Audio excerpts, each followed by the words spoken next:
আর ভাই বোনের কথা শুনবো না তা তো হয় না। আমরা অপু কাতারবাসী তোমাকে শুনছে, যাদের সাথে তোমার এবার ঈদ একসাথে করা হলো, তাদের উদ্দেশ্যে কিছু বলো। ঈদ মোবারক,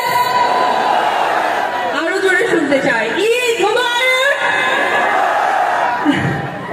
কেমন আছেন? আমার ভীষণ ভালো লাগছে এই কাতারে আপনাদের সাথে ঈদে থাকতে পেরে।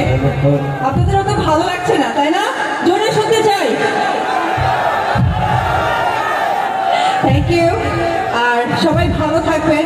প্রবাসী ভাই বোনেরা যারা এখানে আছেন বাবা মা ছেড়ে, আসলে বাবা মা ছেড়ে থাকা খুব কষ্টের, এটা আসলে যারা থাকে তারাই জানে। আজকে আমার ভীষণ খারাপ লাগছে ঈদের দিন আমার পরিবার ছেড়ে এই পরিবারের সাথে, বাট খুবই ভালো লাগছে রাতে আপনাদের সাথে দেখা হয়ে কথা হয়ে।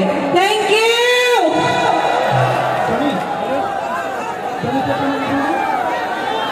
ঈদ মুবারক। একসাথে আবারও একবার ঈদ। ঈদ